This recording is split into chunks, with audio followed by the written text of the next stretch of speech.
I was watching your interview with Julia. It's funny, Um, before we even get started, when you say interview, that's what I named it internally. So editor knew what I was talking about. But I don't like interview because it was a conversation. But if you say, oh, I had a conversation with someone, it's it not as doesn't, interesting. Yeah. no. Yeah. The discussion, the interaction. Exploration of ideas. Yes, and it's really interesting because I had a slightly different interpretation. One of the things that you put up the front, nice YouTube work there, was around like labels and how labels don't exist. Or labels are like not sorry, no, labels aren't useful or are ineffective. And I was like, interesting. That's not what I heard. So either it was cut differently or I missed some of the context surrounding the conversation because I didn't hear that labels were ineffective. So useful is what I said. Yeah, Inaccurate is what we both said. And yeah, when obviously usefulness is dependent on the context at which they're used. And yes. the accurate and the That's where I was like, accuracy, yeah, the yeah, accuracy is the bit that I focused on in the video. yeah, because that was the interesting thing. I was like, not useful. I don't like that because they are useful sometimes. As Julia said in the clip at the start, labels are useful but not accurate. Like that's the bit that she said. Yeah, And I agree they can be useful, but I think the majority of the time they are not, which is why that's what I said. Because I don't think the majority of the time the labels are useful because they add, right. let me finish, because they add unnecessary complexity through inaccuracy. Whatever labels we choose to use through language, if we use a word, it's labeling something, and the word will have a different meaning because it's going to be situated differently for each individual. So the further exploration, the more words we use, the less surrounding summarizing labels that we use, the more accurate the conversation, the more clear the communication, and typically the less conflict happens, the less confusion happens, less frustration happens. So the label to me isn't useful from I'll give an example from sport and then I'll give an example from social. So in Mm, sport, you can label, I'm going to go trampoline, you could go football, you could go whatever sport. In sport, you could label a skill, you could call it something. This is a something technique. This is a tuck jump. This is a pike jump. This is a straddle jump in trampoline, or this is a forward pass, or this is a Cruyff turn in football. You can label things, but when you're asking the individual performer to do the thing, if they don't have prior knowledge about what that label means, it's not useful. So they mm, need prior knowledge, and they need prior knowledge that matches your prior knowledge. So you have the same meaning of what it is, but you'd still perform the movement, the skill, differently depending on the context. So instead of using a label, do a tuck jump. Describe what it is that you want them to do. Touch your legs. mm, Touch your legs with bent knees. Touch your legs with mm. bent knees in the air. Put your arms up before you touch your legs with bent knees. That is describing what's going on. It's more accurate than the label that you're using. In social environments, it's the same sorts of thing. If you say, oh, that guy over there, what? Who? Or the person with the beard, or the tall person. Mm. Those descriptors of what you're seeing, the attributes, is more useful than the label of the guy over there, because there could be loads of guys over there, there could be girls over there, there could be other people that identify in various other ways over there. So when you say the guy, you've got an assumption of labels rather than what the person's seeing, which is one of the reasons I wear orange. Oh, the person in orange standing over there. Mm. It's an easy identifier, which the orange you could class as a label. I mean, I even do it in the video. I labeled computer scientists. I assumed computer scientists were linear in their thinking, which was ineffective for me. Like I recognized that as soon as I said it, I was like, yeah, no, I shouldn't have said that, as in it's not accurate. But that's what I Mm. did. And someone actually mentioned that they found it amusing that I assumed computer scientists think linearly, which they don't. I know they don't because I know computer scientists that don't. But it's the label that I used because it's common practice and language to use labels like that and summarize people together, which was not useful. So when it comes to like the if we look at the ecological approach, are we not using labels though? Labels to describe an experience. We have affordances, constraints. These are labels we're assigning to an experience. I would say they're words. I wouldn't say they're labels. Why not? So what makes a label a label? Social construct. The words are obviously socially constructed, but when you Mm. have more individuals talking about the social construct from a category standpoint, like there are limits, like this is or this is not this thing. I mean, as I'm saying that, yes, you've got attractors, but everything is attractors, everything are affordances, because that's what we believe in the ecological approach.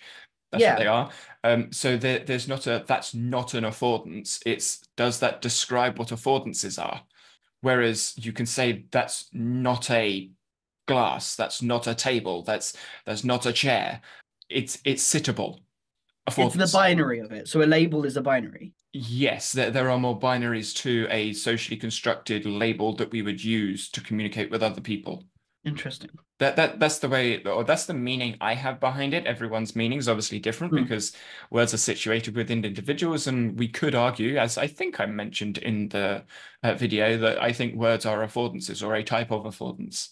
Yeah, The ecological study into language is limited right now, so we're all exploring this together. that would be really interesting to see an ecological study of language. Like, Because ecologically speaking, language is communication. Communication mm, is through action mm, because speech is action.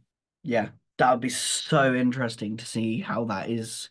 It's interesting to think about it because as you keep kind of, in many ways, as I've been using it in coaching and using those constraints, using the constraint-led approach, using affordances, using ex all of the things, the more it kind of almost falls back. It was like we were talking to cover whether it was in this or outside of this, when at first, and we both did this, was like, we don't talk about the brain.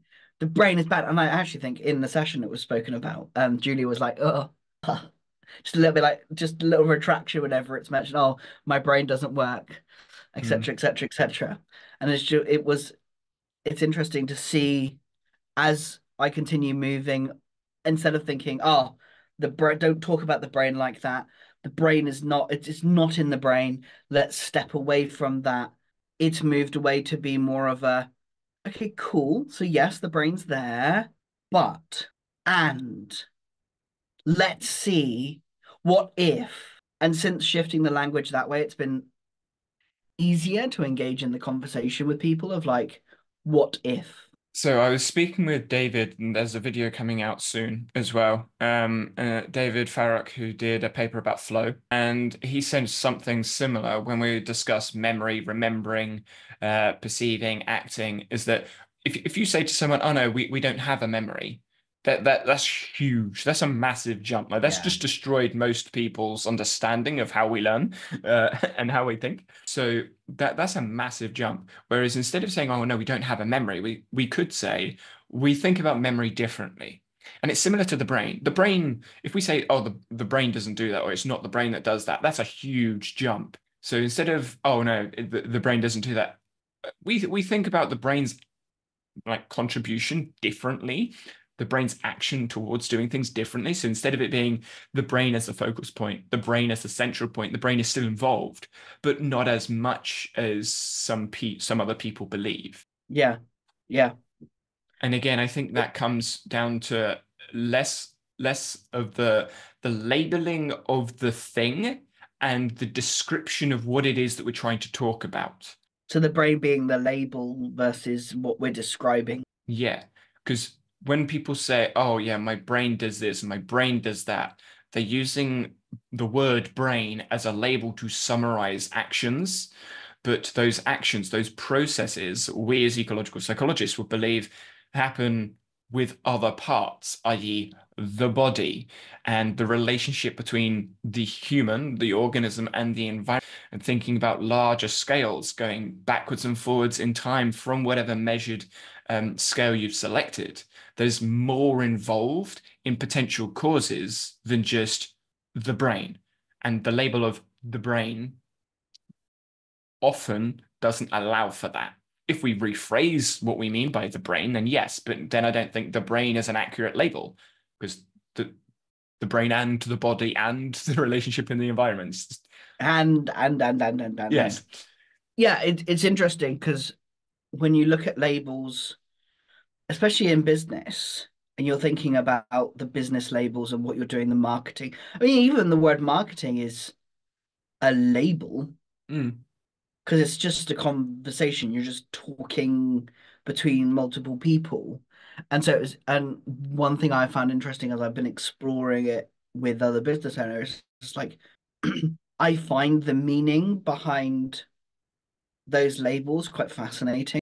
It's like, okay, so this is what you mean. And I asked this question of someone recently of like sales and marketing, like is there a difference? What is the difference? Because often they're kind of like this. Mm. It's like sales and marketing, you market to get sales, you sell, and you're marketing yourself as you're selling. And so I was very interested, and some of the things I've been asking is that question to understand, just to be curious about what the labels mean. So do you think that labels should be used less? I was just about to say, while we're discussing this, I'm thinking labels, words, very, very similar. Good labels, bad labels. Don't like that because Mm. all labels can be effective, as mentioned. So I think the inaccuracy of labels represents the struggle with human communication. So when we're trying to communicate something to someone else, if the individual has understood our meaning well enough to make an effective action, then the communication was useful. If not, then it wasn't. So but the reason I say this is while I'm thinking about labels, you can't not use labels. Like it's impossible Yeah, not because to, that was the bit I think that is a real struggle point for me. It's like I can't not use labels. When I was because labels are growing up, words. yeah. And so trying to understand like what is a more effective way of using labels. And I think where I got to through my exploration is like it's what the labels mean in this context and actually going, okay, so when you say neurodiverse, what do you mean? Do you mean this? Do you mean that? Do you mean this? What does that mean to you? When you say you are not neurodiverse, what do you mean by that? Like, I oh, I think I just think the struggle with, clarifier is important. yeah. And then that's kind of really how I've been approaching labels. And the reason I put up the brain example is because I recognize as we were talking, a lot of the time there was like the labels are ineffective. So if we want to be effective, we do not use those labels. And then I'm like, yeah, but there is there is, There is a place where they are effective. yeah, there is a place where they are effective when you're having conversations with people, and it's the meaning behind the labels is the effective is an effective way of using labels to me of like if you're going to use labels, let's understand why. Let's understand what you mean by those labels and why you're saying, like, what does that mean to you? When you say you are non-binary, what does that mean to you? When you say you are queer, what does that mean to you? When you say you are ADHD or autistic or this or that, what does that mean to you? I suppose diagnoses are labels as well. Yeah. And that's where, for me, I don't find them useful. Like Mm, most of the time when we use labels in conversation, they're not useful. If we have a meaning, an exploration, a discussion about the not necessarily the symptoms, but what builds up that label for that person, that's where I think it's more accurate and more useful. So mm. through communication, I prefer to have the longer explanations, the longer descriptions, not the TikTok 20-second clip, but the 5-minute YouTube video. That to me is more accurate and more effective of communication. Something I experienced with. So there was a comment on the video with Julia, and they said some type of philosophy. I think it was like materialist philosophy, something. And I had a quick look on online to see what it was that they were talking about, and their their interpretation of ecological psychology matched this idea through philosophy, which wasn't inaccurate, but the entire ideas of ecological psychology goes far beyond this philosophy that they were talking about, because the philosophy they were talking about was about senses not coming from the mind or the spirit, it being embodied. Talking about embodied cognition, I'm like, yes, agreed. But this philosophy believed there was a mind and spirit, which in ecological psychology, it's not rejected, but there's no need for a mind spirit thing because we are embodied.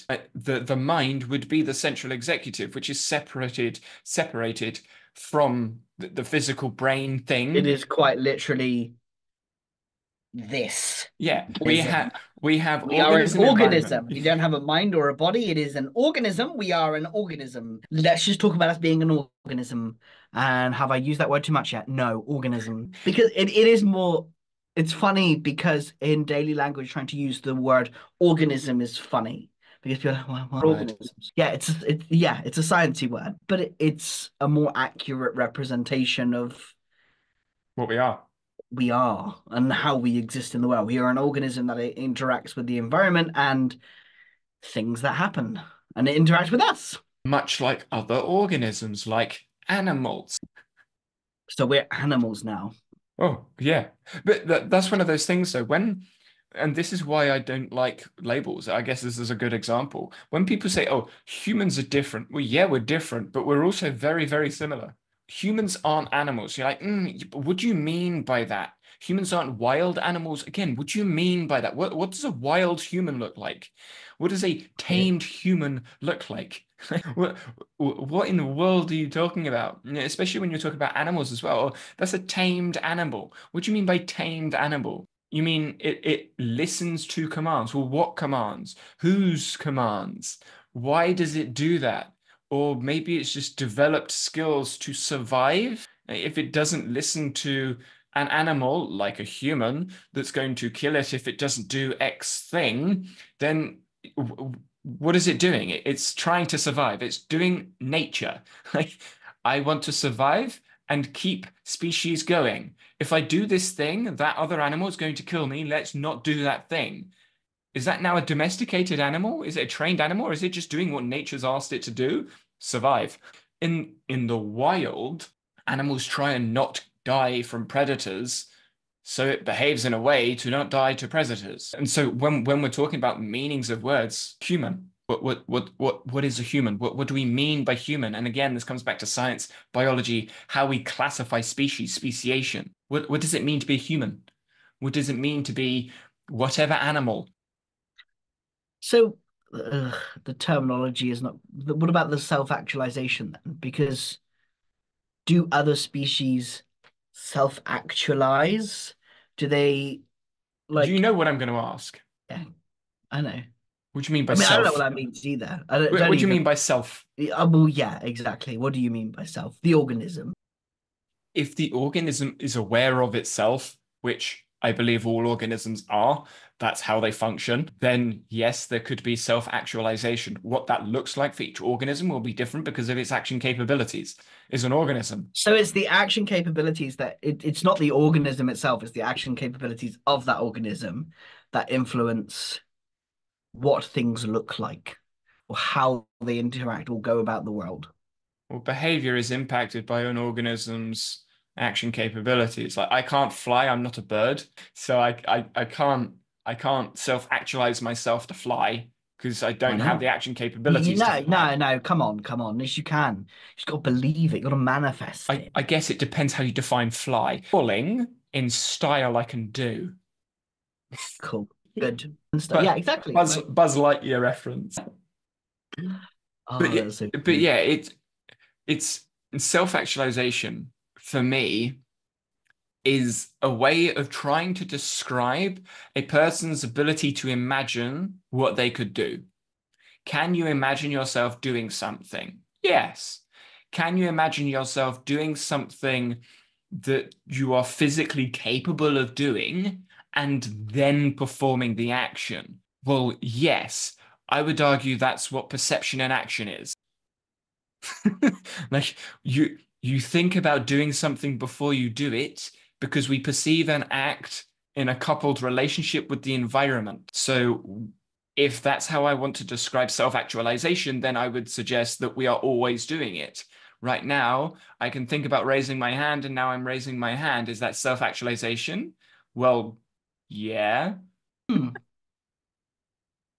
Yeah, makes sense. So when people talk about self-actualization, I think, okay, we're always doing that. So what? Where's the significance here? What's the significant difference here between acting and self-actualizing? The If you time think about the scale? word, if you think about the word itself, self-acting, Yeah. You it are is you deciding to deciding to act, so act. you act. Great, cool. Yeah, we do that all the time. What's the significance here? I think Mm. it's the time scale at which they're trying to measure self-actualization. I think about doing this thing now. In 4 months' time, I'm going to do that thing.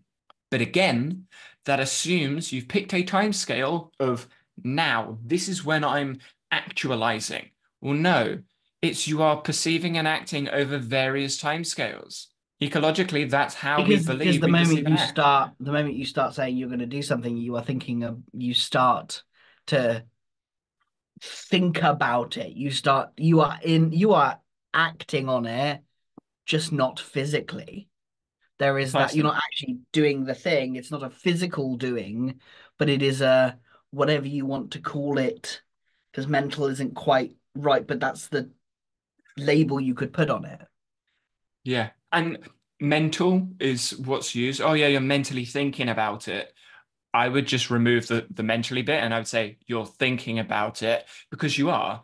When you're thinking about doing something, it's not external the body. So when you are This thinking is about doing something, something. you can feel it. This is something around like D&D prep. Like one of the how do you get all these things done? Well, I'm never not doing it You're because even when I'm self-actualizing it. You're just still imagining. even when I'm in the living room doing something else or working on worky things, I am thinking about D&D, and then when I'm doing D&D, I'm thinking about work, and when I'm sitting in the living room watching Breaking Bad, I'm thinking about both of them simultaneously. That right there is why I don't like the focus talk. It's going to come out in the video that will probably be out before this about flow and attention and focus. There are multiple scales of analysis. You Yeah, can yeah, you can it's be so doing annoying. loads of things at once. Multitasking is possible because we do it. We just do it, and that's the thing that I think if Obviously, we'll use the depending on how you're labels, defining task. yeah. But if you look at those with ADHD, with autism, that is exactly their experiences doing lots of things at once, and then they're told to do exactly the opposite. But everyone does loads of things at once. I know, but but supposedly they don't see that. I'm like, Well, but again, this is why, again, I don't like neurodiverse labels and I don't particularly mm, like the diagnosis of ADHD and ASD because it's not useful for me. And mm. I don't think it's accurate in explaining the experiences because those people with ADHD have similar experience, not the same, similar experiences to everyone else. But their affordance landscape, their field of affordances, their Yes, experiences of those affordances is are different. different. But it's the same for everyone. So as soon as you try and measure, okay, if we take these people You've got to and we choose the measure them factor you're measuring from. exactly, you You've got take to these choose people, measure them the in this layer. way, yeah. Yeah, you've got to choose that layer of where you measure from. And often the way it's measured is incredibly like Well, tiny. it's not the small measurement, it's the constraints. If you measure people in this way, measure these people in this way through these measures and this testing, so lots of constraints, well, you're going to be able to group people. Those people are more like this, those people are more like that. Okay. If you change those measures, you change the grouping. If you change the measures and change the grouping, it means the grouping is inaccurate. I mean, that's what science is. That's what science does. But because a lot of science repeat the same sorts of groupings because of the same sorts of measures, we then get these labels to say, well, you're ADHD. Okay, change the measures, change the scales. Now there are other people that could be ADHD and people that were in that group and now aren't in that category. So the label isn't accurate. The label, if anything, is dynamic. how can a dynamic label be useful when it comes to working out what we should or shouldn't be doing or focusing on when it comes to attention? Because we're all paying attention to various things at once. That's Yeah. where I feel the labels aren't useful most of. And that is what I think people who say, "Oh, we're all a little bit ADHD" are meaning. It's just Mhm. there's no way of being able to describe that from their own experience. With the That, language that most people have. Yeah, with the yeah. language most people have, they don't have either the words, the explanations to explain it, but that doesn't necessarily mean they don't feel it because we can think in our bodied cognition.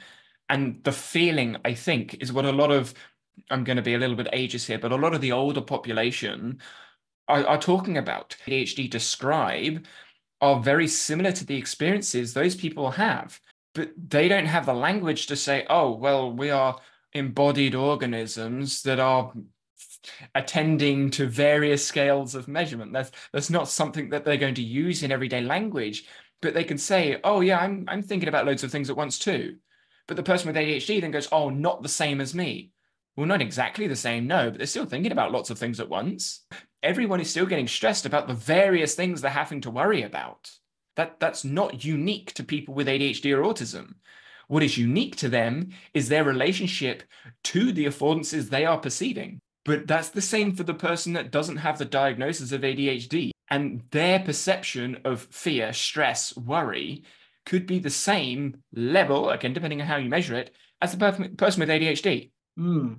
Because we perceive things differently. Like a perfect example of this is during the editing of the Flow video, I put scale. Like I'm talking about scales of measurement. For me, I visualize scales as a line, time scales. Right? I have like a timeline, an editing timeline. That's what I'm imagining. But my sister, when she was doing the editing, did weight scales. It's the same word, drastically different meaning. And when we are thinking about stress, worry, fear, person with ADHD sees a scenario, stress and fear. Person without the diagnosis of ADHD sees stress and fear.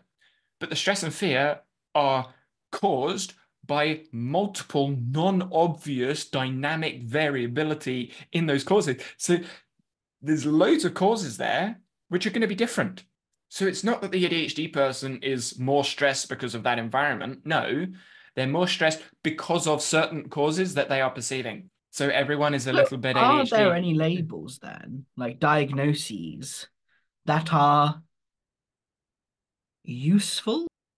Yes, diagnoses are useful, but not because of the label, I don't think, but because Okay. of the attributes, the action capabilities. That's what I was wondering, because there are different action capabilities of those who have ADHD or autism. Like my action capabilities are different to yours, and but then again, all of our action capabilities are slightly different.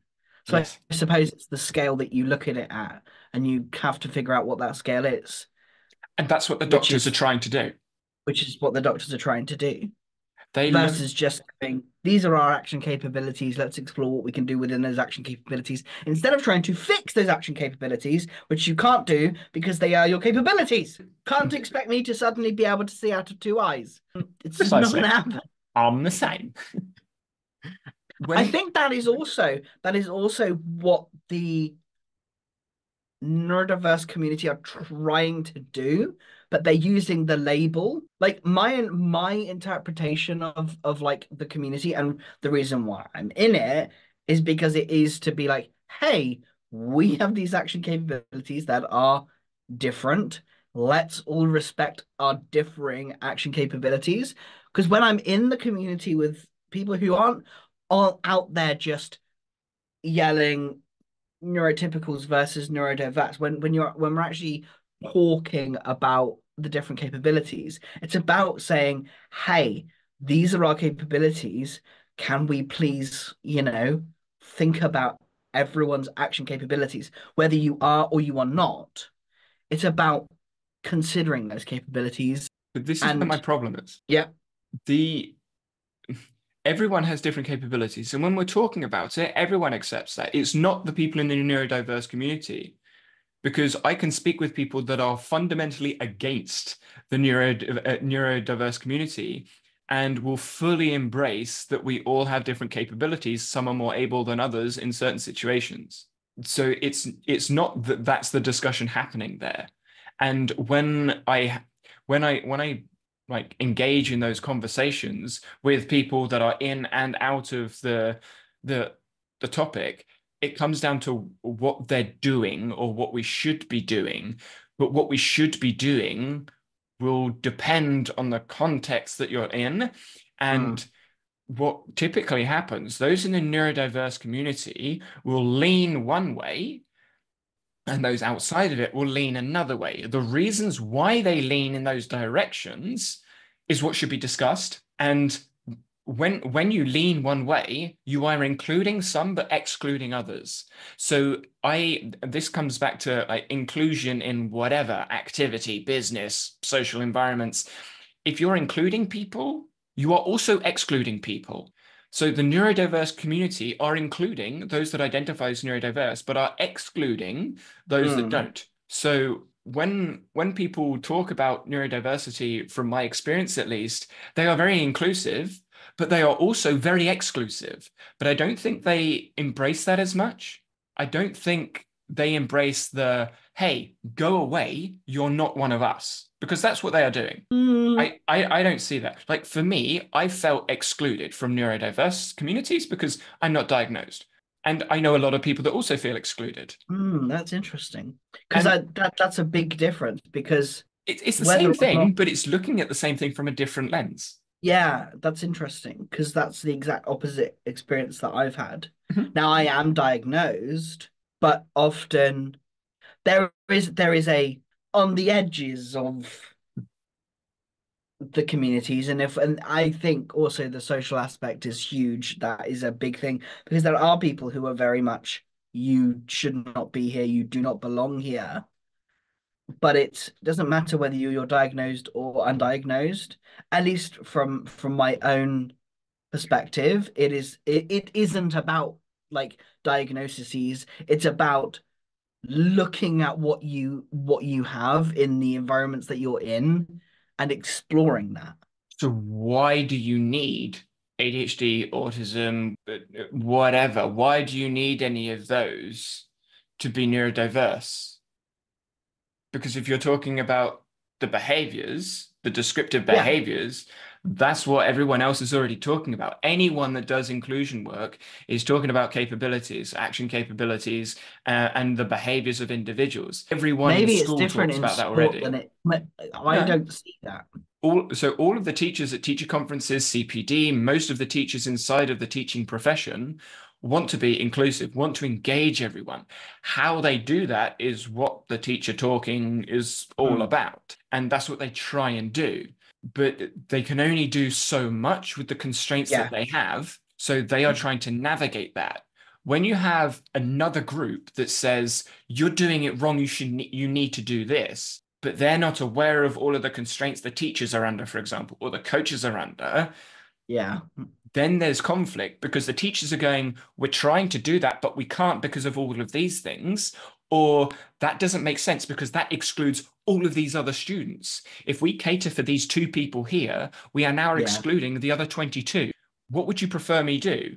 Exclude 22 or exclude two? That's the choices teachers have a lot of the time. And some communities will say, well, you need to support the two. Great. How do we do that? And if you're going to give solutions, they've got to be realistic. If you say, well, bring in more teachers, we're struggling to have teachers as it is. We can't bring in more.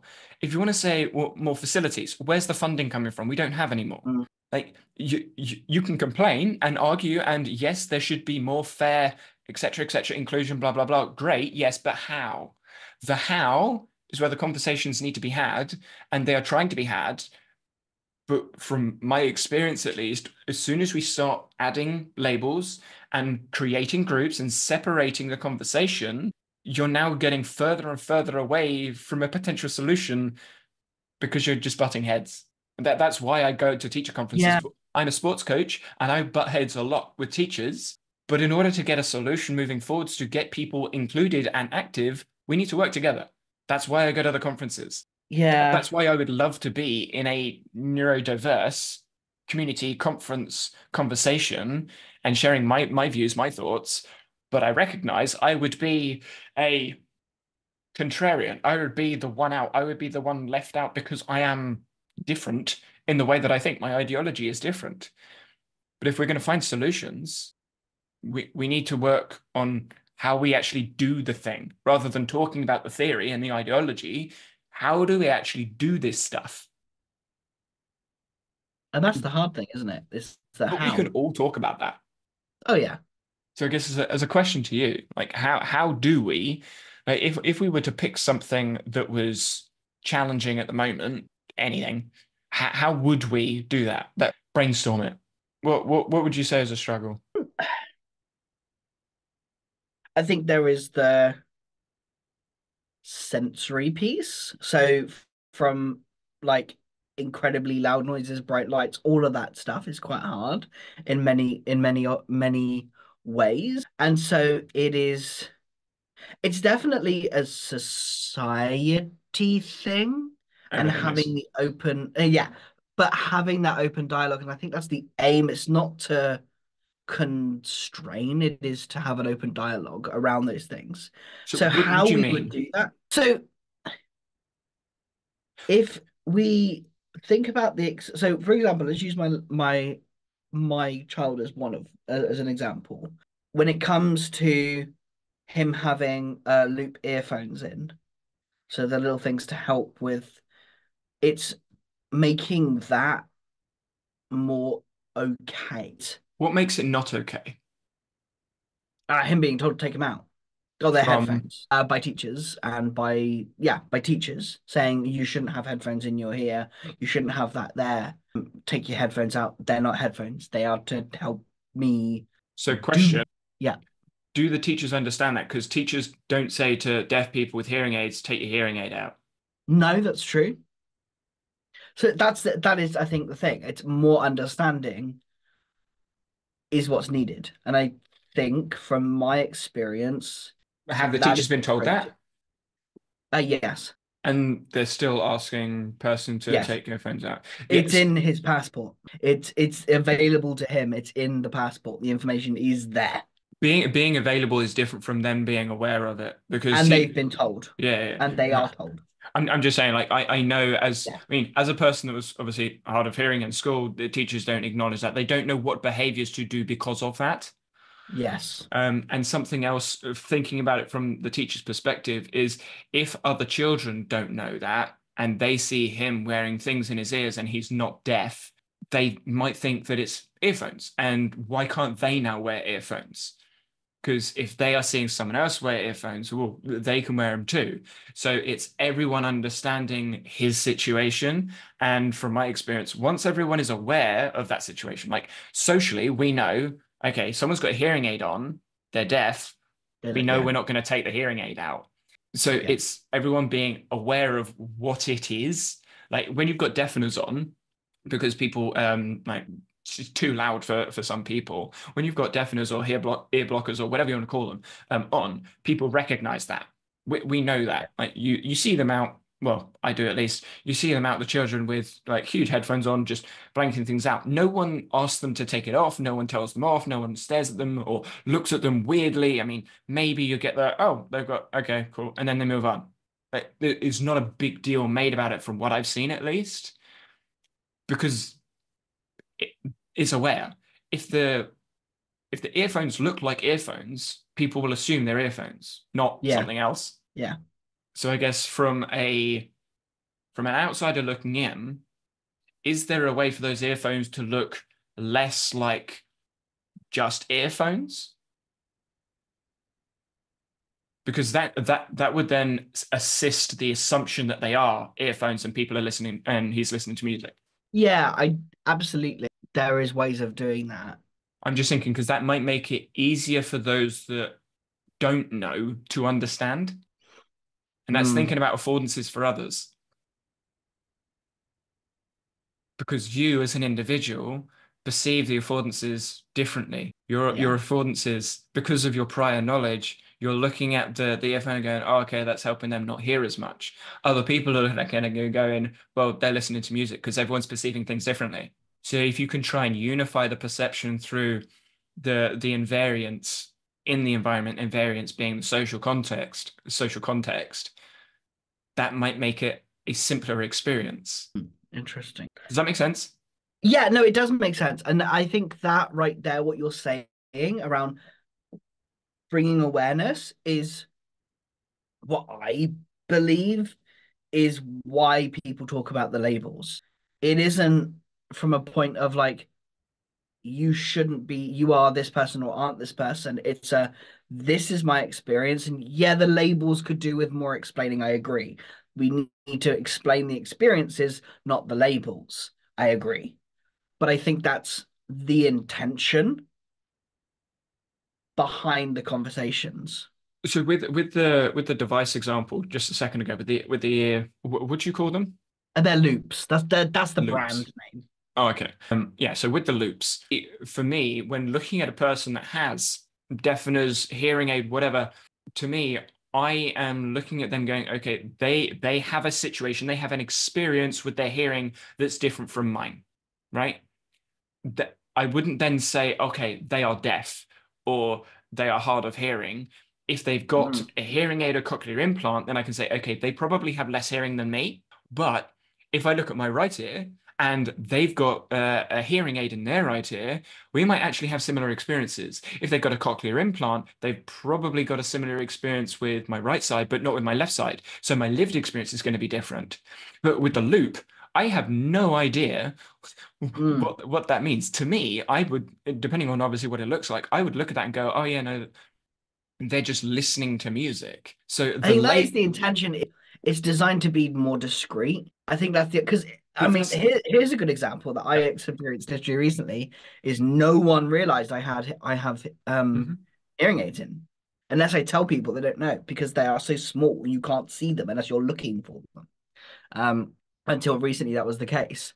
So I think it's the which is a kind of a little bit of a juxtaposition of people wanting to have their like needs met, but also not wanting to make those needs really obvious that they need to be met so that they can so it's a form of masking, Well, if you want to call it that. this is one of the conversations that I've had quite a few times with the deaf communities, well, and people that I know as well that have got things like diabetes. They don't want to have this big badge to say, "Hey, I'm diabetic," or "Hey, I'm deaf," or "Hey, I'm blind." Like that just doesn't feel nice. Like, look Mm, at me, I have a problem. No, thank you. I didn't mm, like labels either. That's why I don't have a diagnosis for ADHD or autism because I don't like the labels. mm. But I recognize that my needs, my experiences are different. And this is where in the deaf conference I went to a couple of months ago, they would just like it for people to behave in a way that is accessible to all the others. And I think that's what most of the neurodiverse community are trying to push for. Yes. But that's not the way they're communicating it across, or that's not the way it's perceived by me at least, because it almost seems like you need to focus on these people rather than can we just do everything? I think one of my hardest parts in the conversation is the neurodiverse versus neurotypical. That doesn't help. The Precisely. comparisons are like the bits that I'm like, oh, can we stop? Because that actually isn't helping people. Let's just talk about our own experiences and sharing our own experiences and keep the comparisons away because those comparisons aren't helping. It's like, here are the things I need. Here are the things I need to be able to do the things I want to do. Is there a way we can make that happen? Here's how I can make that happen. Here's how you can make that happen. Can we agree? Yes. Great. Cool. No? Fine. I'll go somewhere else. That is what, as an autistic individual, that's what I want. It's just like to be able to do what I want to do. And I think maybe this is just me, or maybe it is the experience of multiple people. I don't know. I can only talk about my own experience and always can only talk about my own experience. I just want to be able to enjoy the things, enjoy all the things as well. What's getting in the way for you? At the moment, nothing, because I'm Okay. figuring out, I'm taking care of myself to ensure that's happening. So right now, nothing. But I'm Mm. just kind of talking from past experience of, because of the ecological approach, I perceive the affordances differently. And which is why I'm so obsessed with it. Like, that's why I care so much and why I bring it into the neurodiverse spaces. Because the current social construct of neurodiversity and the labels used is, there is something wrong with you, let's go fix that. There is something wrong with you, let's make you like us, whatever us is. But that's the assumptions attached. It's like, what if we all were different? And what if we could all get, like, what if it was okay, one, okay to be different, which it is because we all are, duh. And two, what if we could all get what we needed? Because we can. It's interesting you say that because the conversations that you see in the inclusion stuff, the us bit isn't typically from neurotypicals. The Mm, neurotypicals are talking about everyone's different, and the neurodiverse say, no, you're not like us. mm. So the us versus them, from what I've seen and from what I Yeah. understand, especially with Judy Singer, is Judy used the words to create a social movement to try and help some of the behaviors towards autism specifically. Yeah. But she wasn't talking about us versus them. It was, I want to make a systematic change to the medical Amputate system. by most people. Yeah, but she started a movement and used a term, and now the term has been used in a way that she didn't intend to make it an us versus them. But from what I've seen, the conflict is from one side. The other side don't see it as an us versus them, or they use the language like that to try and match the communication coming from the neurodiverse community. Oh, okay, you identify as neurodiverse, like because we can't say all of us because you don't want that. So we have to say you rather than us because that's what you want. So it's almost like the label is creating a division, Mm. which I don't think is useful, as we started with. Yeah, it's a tricky one because some people are very attached to the label as their identity, which is hard, but that is that is what it is. And so for me, it's the interest of, what does that label mean?